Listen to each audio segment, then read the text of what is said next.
من جديد حياكم الله مشاهدي القنوات الرياضية السعودية. أولى اللقاءات الميدانية محمد سليمان مدير الفريق في الاتحاد حاضر. الأهلي نزل لإجراء حركات الإحماء. عموما محمد سليمان مدير الفريق في الفريق الاتحادي حاضر. أحييك ورحب فيك.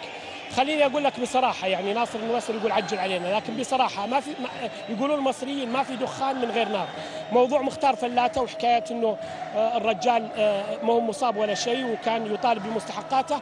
موضوع أحمد الفريدي اللي حيطلع اليوم ويقول ما عاد أبيكم فكوني منكم. هذه الأمور كلها لا تعنيني. نحن نتحدث عن مباراة اليوم بين الاتحاد والأهلي، لذلك أنا حكون أكثر حرصا في التحدث في لقاء اليوم عن المباراة فقط. بس هذه دكتور تفاصيل موجودة. أحمد الفريدي في الاحتياط، مختار فلاتة أساسي. الأشياء هذه لازم على الأقل تقدم لجمهور الاتحاد. بعد المباراة ممكن نقدم أي شيء يحتاجونه سواء في الإعلام، ويكون هناك رئيس النادي هو من سوف يتحدث في هذه الأمور. أما بالنسبة لي أنا كمدير فريق فقط في أحداث المباراة الليلة. معناته في الجو غيم؟ أبدا والله ولا أروع.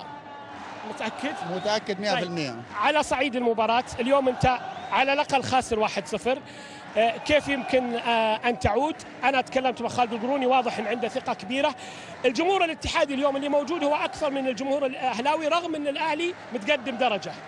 دائما لدينا ثقة الحمد لله في الجميع، سواء الجهاز الفني أو الجهاز الإداري أو حتى المسؤولين في نادي الاتحاد من الرئيس إلى أصغر واحد. عندنا ثقة في الجميع بإذن الله تعالى. ما سيكتبه الله سبحانه وتعالى في داخل الملعب هذا موضوع آخر، لكن لدينا حلم، ولكن الحلم لن يتحقق إلا بمجهود، إلا بتعب، إلا بإنجاز داخل الملعب. من سيكون لديه التركيز أكثر اليوم على الأداء داخل الملعب، في اعتقادي أنا من سيفوز. جمهور الاتحاد بكل أمانة دوما حاضر في أي مكان، ولا هو ليس مستغرب عليهم. آخر ناحية، شو اللي تخشاه على فريقك اليوم؟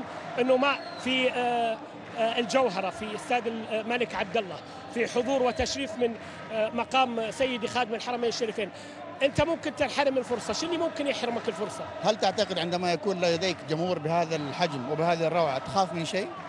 ما أعتقد. عندنا ثقة إن شاء الله سوف نكون هناك. شكرا لك. شكرا.